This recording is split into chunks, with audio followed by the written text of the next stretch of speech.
Little tata নিবেদিত DBC নিউজের নিয়মিত আয়োজন সংবাদ সম্প্রসারণে স্বাগত জানাচ্ছি আমি শোভন আরেফ। দিনের বাছাই করা সংবাদ এবং এর পর্যালোচনা নিয়ে সংবাদ সম্প্রসারণে আজকে অতিথি হিসেবে স্টুডিওতে আমাদের সাথে যুক্ত আছেন মাছরাঙ্গা টেলিভিশনের প্রধান সম্পাদক জনাব রেজানুল হক রাজা। স্বাগত আপনাকে আমাদের স্টুডিওতে। আছেন জনাব মাহবুব কামাল, তিনি যুগান্তরের সিনিয়র সহকারী সম্পাদক, আপনাকেও স্বাগত। আজকে আমরা প্রথমে যেটি দেখলাম যে সম্পাদকদের সাথে মাননীয় প্রধানমন্ত্রী বসেছিলেন এডিটর্স গিল্ডের একটি অনুষ্ঠানে। জনাব রেজানুল হক রাজা, আপনি ছিলেন তো সেখানে, আপনার কাছ থেকে সেই অভিজ্ঞতাই জানবো। আমরা যেটি এখানে শিরোনাম করেছে যে জঙ্গি সন্ত্রাসের বিরুদ্ধে সোচ্চার হতে বলেছেন প্রধানমন্ত্রী, ওনার মানে ঠিক বার্তাটি কি? গণমাধ্যমকেও তিনি একটি দায়িত্বশীল আচরণ করার কথা বলেছেন, সব কিছু মিলে একটু জানবো। ধন্যবাদ। শুধু গণমাধ্যমকে না, উনি প্রথমত বলেছেন যে ইলেকশনের আগে তো অনেক ধরনের কনস্পিরেসি হয়েছিল, তো সেটি যখন সফল হয় নাই তখন তাদের কাছে এটাও মানে তাদের ধারণা ছিল বা আশঙ্কা ছিল যে ইলেকশনের পরেও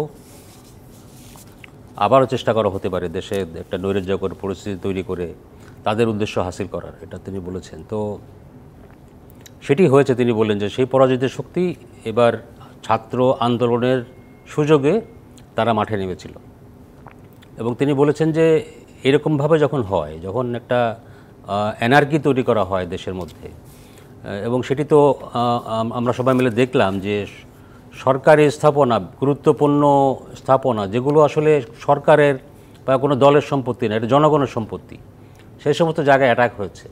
এরকম পরিস্থিতি যখন তৈরি হয়, এবং সেটা শুধু ঢাকা শহরে না, সারা দেশব্যাপী হয়েছে, তখন শুধুমাত্র আইনশৃঙ্খলা রক্ষাকারী বাহিনীকে দিয়ে এটা প্রতিহত করা সম্ভব না। এটার জন্য তিনি বলেছেন যে দেশবাসীকেই তাদের নিজেদের সম্পদ রক্ষা করার জন্যে তাদের নিজেদেরকেও এগিয়ে আসা উচিত। তার পাশাপাশি তিনি গণমাধ্যমের কথা বলেছেন। গণমাধ্যমের দুটো দায়িত্ব আছে, একটা হচ্ছে যে প্রকৃত পরিস্থিতি তুলে ধরা, দ্বিতীয়ত হচ্ছে যে এই যে মাঝখানে ধরেন ইন্টারনেট অফ ছিল, এখনও পুরোপুরি স্বাভাবিক হয় নাই, এই সুযোগে বিদেশে অনেক ধরনের অপতথ্য বলেন, ভুল তথ্য বলেন, বিকৃত তথ্য বলেন, সেগুলি প্রচার হয়েছে এবং বাইরে ব্যাপকভাবে এটা ছড়ানো হয়েছে, এটা ইন্টেনশনালি করা হয়েছে। এখানেও গণমাধ্যমের একটা ভুল দায়িত্ব আছে বলে তিনি বলছেন, এবং তিনি জোর দিয়েছেন যাতে দেশে যা যা ঘটেছে সেটা যেন গণমাধ্যম সেগুলি তুলে ধরে, তাহলে মানুষ বুঝতে পারবে যে কি হয়েছে এবং এর পিছনে কারা জড়িত। তো সেইভাবেই তিনি গণমাধ্যমের কথা বলেছেন। এবং তিনি সবসময় তিনি এটাও বলেছেন যে দীর্ঘদিন পরিশ্রম করে অনেক ধরনের মানুষের সুযোগ সুবিধা তৈরি করে দেওয়া হয়েছে, যেমন মেট্রো রেলের কথা তিনি বললেন, যেমন পদ্মা সেতুর কথা বললেন, যেমন এলিভেটেড এক্সপ্রেসওয়ের কথা বললেন। এই সমস্ত জায়গা, এগুলো তো মানুষের জন্য, মানুষের ব্যবহার করার জন্য, মানুষের সুযোগ সুবিধা জন্য করা হয়েছে, কিন্তু এগুলি যখন অ্যাটাক হয় তো তখন এটার উদ্দেশ্য কী থাকতে পারে? এই সমস্ত বিষয়গুলির ব্যাপারে মানুষকে আরও সচেতন করার ব্যাপারে গণমাধ্যমের যে একটা ভূমিকা আছে সেটার কথা তিনি বলেছেন। এবং তিনি নিজে বক্তব্য রাখার আগে আমাদের যারা সাংবাদিকদের যে একটা প্রতিনিধি দল ছিল সেখানে প্রায় 37-38 জন, বিভিন্ন মানে প্রিন্ট এবং ইলেকট্রনিক মিডিয়া মিলে, তাদের কথা আগে তিনি শুনেছেন। আমাদের প্রায় 15 জন মতো সেখানে বক্তব্য রেখেছেন, এবং তারা অনেক ঘটনা তুলে ধরেছেন যেটা হয়তো সরাসরি ওনার কাছে পৌঁছায় নাই, তিনি জানতেন না। তিনি সাংবাদিককে ধন্যবাদ দিয়েছেন যে এই সমস্ত তথ্য তাকে জানানোর জন্যে, এবং মিডিয়া যেন এই রোলটাই প্লে করে, প্রকৃত সত্য, প্রকৃত তথ্য যেন তুলে ধরে এটার বিরুদ্ধে বা এটার ব্যাপারে যে ব্যবস্থা নেওয়া সরকারের, সেই ক্ষেত্রে একটা সহযোগিতা তিনি চেয়েছেন, যেভাবে তিনি সারা দেশবাসীর কাছে সহযোগিতা চেয়েছেন। জি, ধন্যবাদ।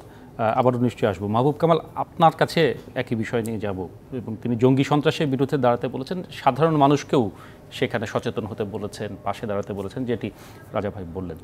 সেই জায়গায় প্রধানমন্ত্রীর বার্তা সাধারণ মানুষের কাছে কিভাবে যাবে, সেই জায়গাটাতে সাধারণ মানুষের প্রতিক্রিয়া কি হবে, সামগ্রিক ঘটনার পরিপ্রেক্ষিতে আজকে যদি আমরা এখানে এসে এটি নিয়ে আলোচনা করি। প্রথমে যেটা রাজা ভাই বলতেছিলেন, আবারও কিন্তু এরকম ঘটবে, দিস ইজ অ্যান ইন্টারভ্যাল। আমার এক প্রীতিভাজন, হি ইজ এ লেফটিস্ট এবং অ্যাক্টিভিস্ট, সে আমাকে একটা মেসেজ করছে, সেটা হচ্ছে যে ইন্ডিয়ান করিডোর রেলওয়ে যখন চালু হবে তখন কি হবে আপনি ভাবতেও পারবেন না, আমাকে মেসেজ করছে। কারণটা কি আমি একটু ব্যাখ্যা করি। আমরা যে মুক্তিযুদ্ধের পক্ষ মুক্তিযুদ্ধের বিপক্ষ এই যে ভাগ করি, this is a very bad way of understanding our country, this is a bad way. এইটা কোনো মানে বিভাজন না। বিভাজনটা কি? বিভাজনটা হচ্ছে তিনটা শক্তি এক হয়েছে। একটা হচ্ছে মাদ্রাসা ভিত্তিক মৌলবাদ এবং সাথে জঙ্গিবাদ, এক।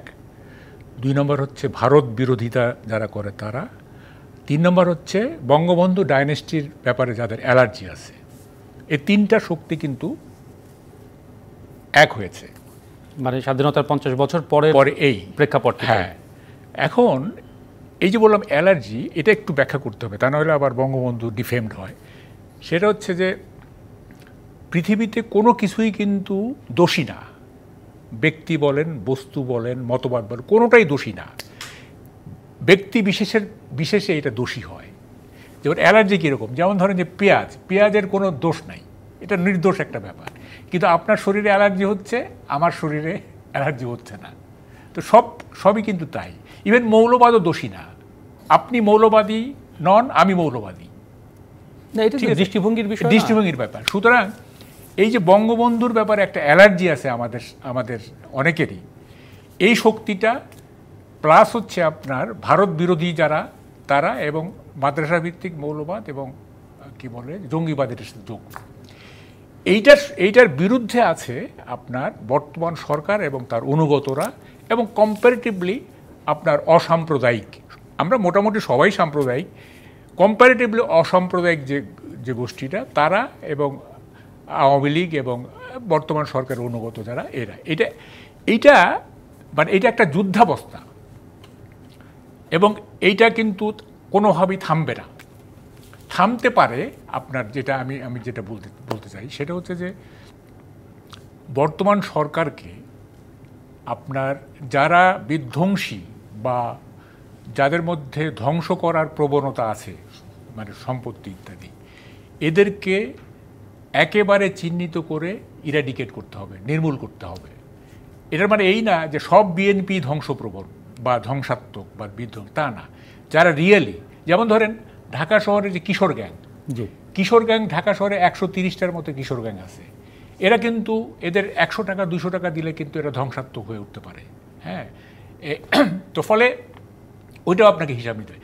যারা ধ্বংসপ্রবণ, ধ্বংসাত্মক, তাদেরকে একেবারে নির্মূল করতে হবে, একেবারে। তারপর যদি পলিটিক্যালি ফেস করার ব্যাপার আসে সেটা হবে, সেটা পরে আপনার সংঘাতবিহীন একটা তো আপনার রাজনৈতিক বিরোধ থাকতেই পারে।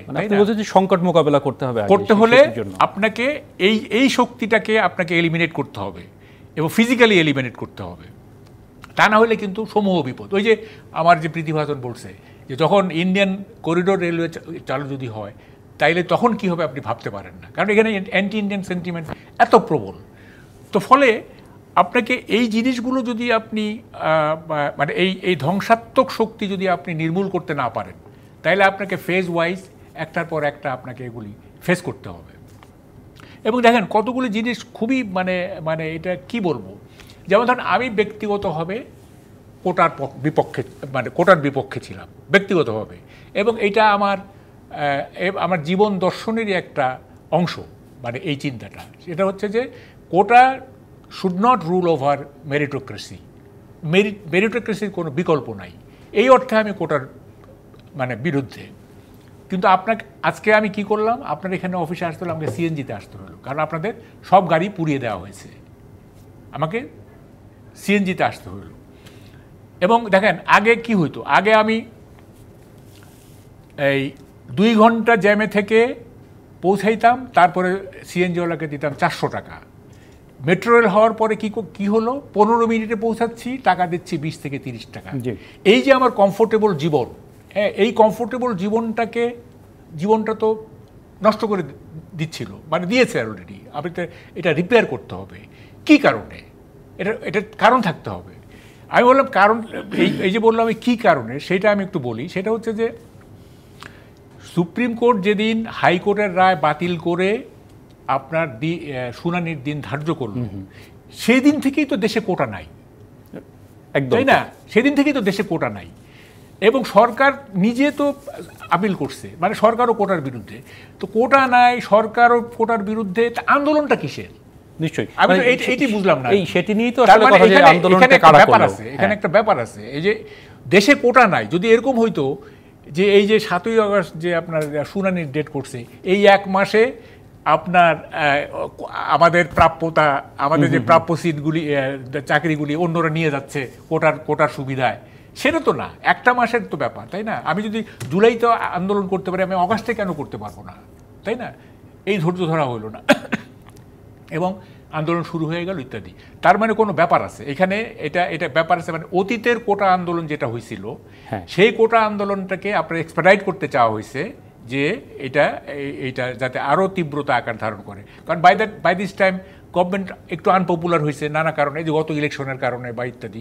হ্যাঁ, তারা মনে করছে যে গভর্নমেন্ট একটু আনপপুলার, এখন ধাক্কা দিতে, সেই সুযোগটা তারা কাজে লাগায়। এই যে বলে না যে strike while the iron is hot, ধন্যবাদ। ওরা মনে করছে যে আয়রন ইজ হট, এখন একটু স্ট্রাইক করি। হ্যাঁ, আমরা ওই ব্যাখ্যাতে আসবো। তার আগে আমি বিরতিতে যাওয়ার আগে রেজনাল হক রাজার কাছে খুব সংক্ষেপে একটু জানবো, সেটি হচ্ছে যে মানে গণমাধ্যম কর্মী হিসেবে আপনারা গণমাধ্যমের অভিভাবক, মানে দর্শকের কাছে দর্শকের আস্থাভাজন হওয়া, মানে যেটি আসলে ফেসবুক, ইউটিউব যেটার কথা বলা হচ্ছে, কিংবা বিদেশি গণমাধ্যম, মানুষের এক ধরনের প্রবণতা যে কোনটি আসলে সত্য কথা বলছে, সেই আস্থার জায়গাটাতে কি এখন আসলে আমরা ফিরতে শুরু করেছি, কিংবা সেই সুযোগটা কি আমরা পাচ্ছি কিনা? সেটা বলার আগে আমি একটু এই কোটা প্রসঙ্গে মাহবুব ভাই যেটা বললেন, প্রধানমন্ত্রী কিন্তু আজকে এই বিষয়ে কথা বলেছেন। তিনি বলেছেন যে তিনি বলছেন যে আমি সবসময় কোটা যারা আন্দোলন করে আসছে সে 18 সাল থেকে, আমি সবসময় তাদের প্রতি সহানুভূতিশীল। 2018 সালে তারা যেটা চায় নাই, তার চাইতে তারা যেটা চেয়েছে আমি তার চাইতে বেশি দেওয়া হয়েছে।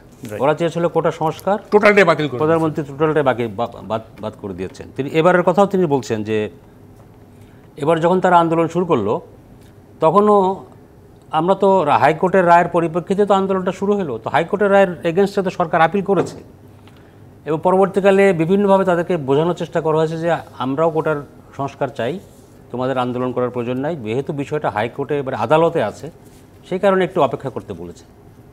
এবং তিনি ফাইনালি বললেন যে আলটিমেটলি যেটা সরকার দিল বা কোর্ট দিল, সেটা তো কোটা সংস্কারকারীদের দাবি অনুযায়ী হয়েছে। তো আমি তো সবসময় তাদের দিকেই আছি, কিন্তু মাঝখান দিয়ে তারা আন্দোলনটা করে এই যে অন্য কোনো শক্তিকে এই সুযোগটা দিল দেশে ধ্বংসযজ্ঞ চালানোর জন্য। আচ্ছা, তাহলে আমি আপনার কাছে যে প্রশ্ন করেছিলাম সেই উত্তর আমরা বিরতির পরে নেই। বিরতির পরে আরও কিছু বিষয় আছে, সেই বিষয় নিয়ে কথা বলবো। ধন্যবাদ মাহবুব কামাল, রেজনাল হক রাজা। আমরা নিটল টাটা নিবেদিত সংবাদ সম্প্রসারণে ফিরবো কিছুক্ষণের মধ্যে। নিটল টাটা নিবেদিত সংবাদ সম্প্রসারণে আমরা বিরতির পরে ফিরে এলাম। আমাদের সাথে আজকে আলোচনায় আছেন মাছরাঙা টেলিভিশনের প্রধান সম্পাদক জনাব রেজনাল হক রাজা এবং দৈনিক যুগান্তরের সিনিয়র সহকারী সম্পাদক মাহবুব কামাল। আবারও দুজনকে স্বাগত জানাচ্ছি। আমরা প্রধানমন্ত্রী আজকে সম্পাদকদের সাথে বসেছিলেন, সেই বিষয় নিয়ে আলোচনা করছিলাম। আমরা দেখলাম যে স্বরাষ্ট্রমন্ত্রী বলেছেন সর্বশক্তি দিয়ে তাণ্ডবকারীদের চিহ্নিত করা হবে, যে চিহ্নিত করার কথা আপনি বলছিলেন মাহবুব কামাল। পরিস্থিতি নিয়ন্ত্রণে আসলে কারফিউ প্রত্যাহার করা হবে, আর নিরাপত্তা নিশ্চিত না হলে শিক্ষা প্রতিষ্ঠান খুলবে না, আমরা শিক্ষামন্ত্রীর কাছে শুনেছি। জনাব রেজনাল হক রাজা, আপনার কাছে আসি, মানে তাণ্ডবকারীদের চিহ্নিত করা, এইটা আসলে এই প্রক্রিয়াটা কতখানি চ্যালেঞ্জের হবে, সেই সাথে আসলে গণমাধ্যমের দায়িত্বশীল আচরণ, আস্থাতে ফিরে যাওয়া দর্শকদের, সব কিছু মিলেই কি বিষয়টা বড় চ্যালেঞ্জ? একটু কঠিন হবে, কারণ অনেক ঘটনা ঘটেছে, তো ফুটেজ দেখে দেখে যতটুকু করা সম্ভব। অলরেডি যে তদন্ত কমিশন যেটা গঠন করা হয়েছে, সেই তদন্ত কমিশন ফুটেজ জোগাড় করছে, সেটা দিয়ে ধরেন 100% তো না হলেও অ্যাটলিস্ট যদি দৃষ্টান্তমূলক কোনো ব্যবস্থা নেওয়া হয়, তাহলেও তো একটা মেসেজ বাকিদের কাছে যায়। অনেক জায়গার ফুটেজও বোধহয় পাওয়া। ধরেন আজকের এই অনুষ্ঠানে মানে সাংবাদিকদের পক্ষ থেকে এই প্রশ্ন উঠেছিল, মানে তাদের বক্তব্যে তারা অনেকে বলেছেন যে এত কিছু ঘটে গেল, তাহলে আমাদের বাহিনীগুলি কী করল? বিটিভি 9 ঘন্টা ধরে অরক্ষিত অবস্থায় ছিল, সেখানে 3 দফা হামলা হয়েছে। তো রাষ্ট্রীয় একটা কি বলে প্রচার মাধ্যম, সেখানে এরকম অ্যাটাক হইলেও তাকে রক্ষা করা গেল না কেন? এবং এরকম প্রশ্ন উঠেছিল যে আওয়ামী লীগ কোথায় ছিল? আওয়ামী লীগ তো সবচেয়ে বড় সংগঠন দাবি করা হয়। তো প্রধানমন্ত্রী এবং তাদেরকে তো আহ্বান জানিয়েছিলেন প্রধানমন্ত্রী, সেটা এখন এই ব্যাখ্যা তিনি দিয়েছেন। তিনি বলেছেন যে দেখেন, আমি রক্তপাত চাই নাই, এই কারণেই আমি সেনাবাহিনী নামানোর জন্য তার উপরে অনেক প্রেশার ছিল, কিন্তু উনি সেনাবাহিনী নামাতে সময় নিয়েছেন। যারা মাঠে ছিল পুলিশ এবং বিজিবি, যা ঘটছিল যদি পুলিশ এবং বিজিবি ঠিক ওই তাদেরকে দমন করার জন্য সর্বশক্তি নিয়োগ করতো তাহলে ক্যাজুয়ালিটি অনেক বেশি হইতো, রক্তপাত অনেক হতো, যা হয়েছে তার চাইতে অনেক বেশি। এই ব্যাখ্যাটা তিনি দিয়েছেন, যে কারণে হয়তো মানে প্রায় মানে আমি যদি প্রথম আলোর স্টোরি ধরি তাহলে প্রায় 150-150-150-ও বেশি এরকম। তো যদি ওরা যদি সেভাবে অ্যাকশনে যাইতো তাহলে হয়তো আরও বেশি হতো। প্লাস আওয়ামী লীগও যদি মাঠে কনফ্রন্টেশনে যেত, তার আগে কিন্তু ছাত্রলীগ ক্যাম্পাসে কিছুটা অ্যাক্টিভ থাকার কারণে যে কিছুটা তো সমালোচনা হয়েছেই। তো আওয়ামী লীগও যদি সেভাবে মাঠে নেমে যেত তাহলে তো একটা কি বলে হাতাহাতি যুদ্ধ বা গৃহযুদ্ধ লাইক দিস, তো এটা উনি চান নাই। সে কারণেই তিনি এই ফোর্সটাকে যত সম্ভব কম মানে একান্ত বা নিরুপায় না হওয়া পর্যন্ত তাদেরকে সেভাবে মাঠে সেভাবে অ্যাক্ট করতে নিষেধ করা হয়েছে। তো এটা ওনার ব্যাখ্যা ছিল। আর ক্যাম্পাসে উনি পুলিশ মানে আর্মি পাঠাতে চান নাই, সেটা উনি পরিষ্কার করে বলেছেন। তো তারপরেও তিনি বলেছেন যে যেটুকু ক্যাজুয়ালিটি হয়েছে সেটার জন্য তিনি দুঃখ প্রকাশ করেছেন এবং যারা মারা গেছে তাদের আত্মার শান্তি কামনা করেছেন। এখন তো মোটামুটি পরিস্থিতির নিয়ন্ত্রণে, এখন সরকারের কর্তৃত্ব পুরোপুরি প্রতিষ্ঠিত। এখন জানি না কোন উপায়ে চিহ্নিত করা হবে। জি, তো আমি যেটুকু বুঝি যে ফুটেজ তো সবার কাছেই আছে, সেটি তারা দেখবেন বা তাদের গোয়েন্দাদের কাছে তথ্য থাকতে পারে, সেই তথ্য ফুটেজ বিশ্লেষণ করে। ধন্যবাদ মাহবুব কামাল। আরেকটি বিষয় যে আজকে থেকে ব্রডব্যান্ড ইন্টারনেট বাসাবাড়িতে, যেটি আসলে গতকাল থেকে খুব নির্দিষ্ট কিছু জায়গা ছিল, আজকে বাসাবাড়িতে সেটি খুলে যাচ্ছে। 2-1 দিনের মধ্যে রবিবার থেকে আসলে মোবাইল ডাটাও পাওয়া যাবে। মূল বিষয় যেটি আসলে গুজব সামাজিক যোগাযোগ মাধ্যমে, যদি খুব নির্দিষ্ট করে ফেসবুক বলি, ইউটিউব বলি, সেই গুজব নিয়ন্ত্রণ এখনও তো গুজব নিশ্চয়ই ছড়াবে, সেই নিয়ন্ত্রণটি সম্ভব হবে কিনা? আমি রাজা ভাইয়ের ওই যে প্রাইম মিনিস্টারের কথা একটু ব্যাখ্যা করি। সেটা হচ্ছে যে দেখেন, ক্যাজুয়ালিটি কমানো এইটা শুধু অভ্যন্তরীণভাবে না, আপনি যদি বাইরের দেশে যুদ্ধও করেন বাইরের দেশেতে, সেই দেশেও ক্যাজুয়ালিটি যত কমানো যায়, এটা কিন্তু একটা ওটা কি বলে অলিখিত এটা কনভেনশন একটা। যেমন ধরেন আমার মনে আছে ইরাক যুদ্ধের সময় ডিক চেনি সে যখন কথা উঠলো যে আপনারা তো সিভিলিয়ান মারতেছেন, আপনারা ক্যাজুয়ালিটি করতেছেন ওখানে, তখন ডিক চেনি ওই প্র্যাকটিক্যালি দেখাচ্ছে, বলে দেখেন কোথায় ক্যাজুয়ালিটি হচ্ছে, এই যে পিন পয়েন্ট হচ্ছে সব, এই যে দেখেন একেবারে কোথায় গিয়া মানে আঘাত করতেছে, নো ক্যাজুয়ালিটি। এইটা কিন্তু মানে শুধু নিজের দেশে না, আপনার বাইরের দেশে যুদ্ধ করলেও আপনার যতটা সম্ভব মানে হিউম্যান ক্যাজুয়ালিটি আপনাকে কমানো, এটা তো মানে এটা কি বলে, এটা একটা সভ্যতার একটা লক্ষণ। সুতরাং প্রাইম মিনিস্টার নিশ্চয়ই চাইছেন হ্যাঁ যে যত কম ক্যাজুয়ালিটি হয়, হ্যাঁ, এবং চাইছেন। এবং যে কারণে দেখেন কিছু পুলিশ দৌড়ে গিয়ে একটা ইউনিভার্সিটির ছাদে উঠে গেছে, ওখান থেকে হেলিকপ্টার তাদেরকে রেস্কিউ করছে। কারণ ওরা ইনডিসক্রিমিনেট গুলি করতে পারতো না। এখন ইনডিসক্রিমিনেট গুলি করলে কি হইতো, ওখানে 50-60টা লাশ পড়ে যেত, তখন কি হইতো, তখন তো আরও বেশি সমালোচনার মুখে পড়তো গভর্নমেন্ট, তাই না? তো ফলে এইগুলো মানে রাষ্ট্র চালাইতে গেলে অনেক কিছু বিবেচনা করতে হয়, একটা হ্যাচ কাটানোর কথা দিয়ে বললে তো আর হবে না। এবং দেখেন এই যে মৃত্যুগুলো, এই সব মৃত্যুই কি আপনার পুলিশ করছে বা মানে ডেলিভারেটলি করছে? পুলিশ হয়তো করছে, ডেলিভারেটলি কি করছে? কোনো মৃত্যু তো এই যে পিস্তলের যে লাইসেন্স দেওয়া হয়, বন্দুকের লাইসেন্স কেন দেওয়া হয় যে হচ্ছে আপনি যদি কখনো আক্রান্ত হন তাইলে আপনার সেফটির জন্য এটা আপনি ব্যবহার করতে পারেন, এটা লাইসেন্সড, তাই না? তাইলে এখন কোনো পুলিশ যদি মনে করে যে আমার জীবন আমি মারা যাব, তো সে তো গুলি করতেই পারে। হ্যাঁ, কোনটা ঠেকানো যেত, কোন মৃত্যুটা এড়ানো যেত, সেইটা আমাকে ডিটেক্ট করতে হবে। এক আরো কিছু মৃত্যু আছে কিন্তু রহস্যজনক, সেগুলি ওটা ডিটেইলস অনেক বড় আলোচনা। খুব সংক্ষেপে যদি একটু আপনি এই গুজবের বিষয়টি, সামাজিক যোগাযোগ মাধ্যম নিয়ে, হ্যাঁ, গুজবের ব্যাপারটা কি আমাদের দেশে হয়েছে কি, আমাদের দেশ হচ্ছে ওই যে বড় না হুজুগে বাঙ্গাল একটা কথা আছে, কিন্তু আমাদের দেশে মানুষ সহজেই গুজব বিশ্বাস করে। আপনার খেয়াল আছে যে সাইদির চেহারা চাঁদে দেখা গেছে, এই গুজবকে কেন্দ্র করে কত লোক মরে গেল, হ্যাঁ, কত লোক মরে গেল। তারপরে ধরেন যে এই যে সংখ্যালঘুদের উপরে যে ইয়েগুলি হয়, সামান্য কিছুই না, হয়তো কিছুই না, গুজব ছড়িয়ে একটা গ্রামের পর গ্রাম ধ্বংস করে দেওয়া হচ্ছে। রামুতে কি হলো, ইয়েতে কি হয়েছে, কুমিল্লার কি যে এগুলো তো ভুলেও যায়, নাসিরনগরে কি হলো। তো ফলে এবং বাংলাদেশে হলো কি, মানে দেশটা এমনভাবে বিভক্ত হয়ে গেছে যে গুজবকে আর গুজব মনে হয় না। যদি আমার প্রতিপক্ষের বিরুদ্ধে কোনো কথা হয় তখন মনে হয় যে এটাই সত্য, যে যার পছন্দের বিষয়টি বিশ্বাস করতে। এখানে তো কোনো র্যাশনালিটি বলতে কিছু নাই, এখানে রিজনিং র্যাশনালিটি এগুলো তো নাই। আমার প্রতিপক্ষ জব্দ হবে এরকম যে কোনো কথা আমি বিশ্বাস করব বা অন্যকে বিশ্বাস করানোর চেষ্টা করব। ফলে এই জিনিসগুলি কীভাবে চেক করা যায়, আমি তো বলি যে এই যে সাইবার সিকিউরিটি অ্যাক্ট, এইটার একটা এক্সপানশন দরকার, এইটার আর এক্সপানশন দরকার। মানে হ্যাঁ, এটা অ্যাবিউজটা তো অবশ্যই মানে চেক করতে হবে, অবশ্যই চেক করতে হবে, কিন্তু এইটাকে কিভাবে এই যে গুজব রটনাকারী, বিভ্রান্তকারী, এই সেই ইত্যাদি, এইটার জন্য আপনার নতুন আইন করার প্রয়োজন আছে আমি মনে করি। অনেক অনেক ধন্যবাদ। আমরা আরেকটা বিরতির সময় হয়েছে, বিরতির পরে ফিরে এসে নিটল টাটা নিবেদিত সংবাদ সম্প্রসারণে বাকি বিষয় নিয়ে আলোচনা হবে, সাথে থাকুন। ফিরে এলাম নিটল টাটা নিবেদিত সংবাদ সম্প্রসারণে। দুজন সিনিয়র সাংবাদিক আছেন আমাদের সাথে, রেজানুল হক রাজা এবং মাহবুব কামাল। আবারও স্বাগত। আমরা ফিরে আসছি। সারা দেশে গার্মেন্টস সচল, কলকারখানা খুলেছে, শ্রমিকরা কাজে ফিরতে পেরে খুশি। নাশকতা ঠেকাতে শিল্পঘন এলাকায় সতর্ক আইন শৃঙ্খলা বাহিনী, এটি ছিল আমাদের আজকের একটি শিরোনাম। জনাব মাহবুব কামাল, এই স্বস্তি এবং মানুষের মনে আস্থা, এই আস্থা ফেরার জায়গাটিতে এক ধরনের বাধা হয়ে দাঁড়াবে কিনা সব কিছু, এবং সেখানে আসলে সরকার কতখানি সফল হবে?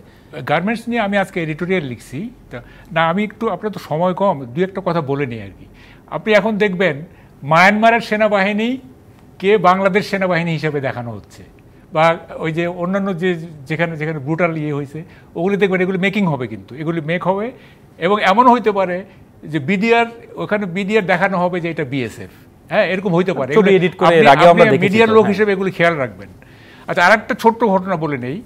এই যে আমার সামনে আমি 2 ঘন্টা না 2.5 ঘন্টা অবরুদ্ধ ছিলাম এই যে মেরুলে, আমার সামনে গুলি হলো, 3 জন গুলিবিদ্ধ হলো। পরে আমি করলাম, পরে শুনলাম এই গুলিটা করছে ছাদ থেকে। হ্যাঁ, এবং ছাদ থেকে গুলি হয়েছে, কে করছে কে জানে। হ্যাঁ, তো এই যে কারফিউ দেখতে এসে গুলিবিদ্ধ হওয়া, এরকম ঘটনা কিন্তু আছে। আমাকে পরে রেস্কিউ করছে ডিএমপি। হ্যাঁ, ডিএমপি থেকে আমি ডিএমপিকে ফোন করলাম, পরে ওরা আমাকে গাড়ি পাঠায় নিয়ে গেছে, আমি অবরুদ্ধ ছিলাম। যাই হোক, এই যে গার্মেন্টস, এখন দেখেন এটা খুব বড় চ্যালেঞ্জ, একটা বড় চ্যালেঞ্জ। মানে আপনার ইন্টারনেট নাই, ইমেল করতে পারতেছে না। আমাদের প্রতিদ্বন্দ্বী দেশগুলো, আমাদের তো গার্মেন্টসে প্রতিদ্বন্দ্বী আছে, ওরা বায়ারদেরকে নানা রকম মানে মিসগাইড করতেছে যে এই বাংলাদেশ দিয়ে আর হবে না, এই হবে না, সেই হবে না, এই সেই নানা রকম সমস্যা হয়েছে কিন্তু অলরেডি। এবং অলরেডি প্রতিদিন 1600 কোটি টাকা মানে হয়েছে, এটা তো আপনার বিজিএমির প্রেসিডেন্টই বলছে। এখন যেটা বড় চ্যালেঞ্জ, দুইটা এখন বড় চ্যালেঞ্জ শুনেন, বাংলাদেশ তো দাঁড়ায় আছে 3টা খাতের উপরে, কৃষি, রেমিটেন্স, গার্মেন্টস। এই তো আমাদের আর কি সবে ধর নির্মূল, এই 3টাই তো। তো এই গার্মেন্টসে যদি আপনার যদি হয়ে যায় তাহলে তো মারাত্মক ব্যাপার। এখন 2টা জিনিস করতে হবে, আমি খুব দ্রুত বলতেছি। একটা হচ্ছে যে এই নিরাপত্তা নিশ্চিত করতে হবে গার্মেন্টস শ্রমিকদের, এই যে তারা যাচ্ছে আসতেছে ইত্যাদি, নিরাপত্তা। এবং এটা প্রত্যেকটা গার্মেন্টস কারখানায় মানে প্রয়োজনীয় সংখ্যক মানে ডেপ্লয় করতে হবে, আর আইন শৃঙ্খলা, আর্মি না হোক, বিডিআর বা এটা করতে হবে। আর 2 নম্বর হচ্ছে খুব ইমিডিয়েট আপনার এই যে ইন্টারনেট, এই যে ইমেইল যাতে করা যেতে পারে। হ্যাঁ, কারণ এই মিসআন্ডারস্ট্যান্ডিংগুলো তো রিজলভ করতে হবে। এই যে বলতেছে এরা পার্শ্ববর্তী দেশ, এই যে হয়তো ভিয়েতনাম দেখা গেল, আমি তো ভিয়েতনাম থেকে আসলাম, ওদের তো গার্মেন্টস তো মানে অনেক মানে চমৎকার আর কি। ওরা হয়তো বাংলাদেশের উপরে একটা বলে দিল আর কি যে এখানে এই হচ্ছে, মানে সুযোগ নিল। হ্যাঁ, সুযোগ, এটা করতেই পারে। তো ইমেইলটা মানে যাতে করতে পারে, আর এদের নিরাপত্তা, এই 2টা বিষয় নিশ্চিত করতে হবে খুব কারণ ওই দিন তো ব্যবসায়ীরা যেভাবে, আপনি প্রাইম মিনিস্টারের সঙ্গে ব্যবসায়ীরা তো বসছিল, আমি পুরোটাই দেখছি, এবং ওরা তো এই কথাগুলি বলতেছিল। তো ফলে প্রাইম মিনিস্টার অবশ্য বলছে যে আপনাদের নিজস্ব ইসে যদি আপনারা নিতে পারেন, আমি দায় নেব না। হ্যাঁ, এখান থেকে কিন্তু প্রাইম মিনিস্টারকে সরে আসতে হবে। She must shift from her point, যে কেন নিতে হবে, দায় নিতে হবে। হ্যাঁ, কোনো অসুবিধা নেই। বাংলাদেশে 800 গার্মেন্ট, হ্যাঁ, এবং রপ্তানিমুখী হচ্ছে 600। 800 গার্মেন্টের জন্য সরকারকে সেই সুরক্ষা নিশ্চিত করতে হবে বলে আপনি মনে করছেন? এবং এটা প্রয়োজনীয় সংখ্যক বিডিআর এবং পুলিশ, আর্মি না হোক, ডেপ্লয়েড থাকতে হবে, অল দি টাইম ডেপ্লয়েড থাকতে হবে, যাতে ওই যারা মেট্রো রেল ধ্বংস করতে পারে তারা গার্মেন্টস শিল্পকেও ধ্বংস করার চক্রান্ত। একদম স্পষ্ট। অনেক ধন্যবাদ রেজানুল হক রাজা। খুব সংক্ষেপে যদি। না, আমার মনে হয় যে মানুষ, এই যে আজকে প্রচুর মানুষ বের হলো, সবাই তো ঘুরতে বের হয়েছে কয়েকজন, বেশিরভাগ মানুষ তো জীবন জীবিকার তাগিদে। এটা একটা বড় তাগিদ, আদালত, ব্যাংক খুলেছে, এই তাগিদ জীবন জীবিকার তাগিদ অনেক বড় প্রেশার, এবং এটা দিয়ে অনেক অ্যাবনর্মাল সিচুয়েশনে নর্মালাইজ হয়ে যায়। আলটিমেটলি ধীরে ধীরে আমরা নর্মাল লাইফে ফিরবো বটে। আজকের এই প্রোগ্রামে ইন্টারনেট নিয়েও কথা হয়েছে, কেউ কেউ বলেছেন ইন্টারনেট একদম টোটালি বন্ধ রাখা উচিত, আবার কেউ কেউ দ্বিমতও করেছেন। আসলে ইন্টারনেট বন্ধ করলে ইন্টারনেট দুইটা পার্ট আছে, একটা হচ্ছে ব্যবসা বাণিজ্যের কাজে যে ইন্টারনেটটা ব্যবহার করা হয় এইটা কিন্তু মাস্ট, এটা দিতে হবে, নাহলে আমাদের ব্যবসা মানে শেষ হয়ে যাবে। আর সোশ্যাল মিডিয়ার ব্যাপারেও এখানেও মতামত দেওয়া হয়েছে, সোশ্যাল মিডিয়া আপাতত যাতে চালু করা না হয়, কারণ এটা সোশ্যাল মিডিয়া হচ্ছে গুজব ছড়ানোর একটা বড় ই কমার্স ভিত্তিক বাণিজ্য তো রয়েছে, আস্তে আস্তে হয়তো আসবে, কিন্তু আপনি একবারে যদি সব কিছু ওপেন করে দেওয়ার মতো ওইরকম সিচুয়েশন কিন্তু এখনও তৈরি হয় না। যেরকমভাবে এখনই শিক্ষা প্রতিষ্ঠান বিশ্ববিদ্যালয় খুলে দেওয়ার মতো বাস্তবতা কিন্তু এই মুহূর্তে নাই। এখানে মাঝখানে কিছুটা সময় লাগবে, কারণ ক্যাম্পাসে যে পরিস্থিতি তৈরি হয়েছিল, আপনি সব পক্ষ যদি এখন আবার ক্যাম্পাসে হাজির হয়, তাই আরেকটা সমস্যা তৈরি হতে পারে, একটু সময় লাগবে আসলে। তো এইটুকু একটু ওয়েট করতে হবে, কারণ যে পরিস্থিতি তৈরি হয়েছিল সেখান থেকে রাতারাতি আমরা পুরোপুরি নর্মাল লাইফে ফিরতে পারবো না, আমাদের কিছুটা ধৈর্যের পরিচয় দিতে হবে। অনেক ধন্যবাদ জনাব রেজানুল হক, রাজা মাহবুব কামাল, আপনাদের দুজনকে ধন্যবাদ জানাতে চাই এতক্ষণ যারা আমাদের সাথে ছিলেন। এই ছিল আমাদের আজকের নিটল টাটা নিবেদিত সংবাদ সম্প্রসারণে। থাকুন ডিবিসি নিউজের সাথেই।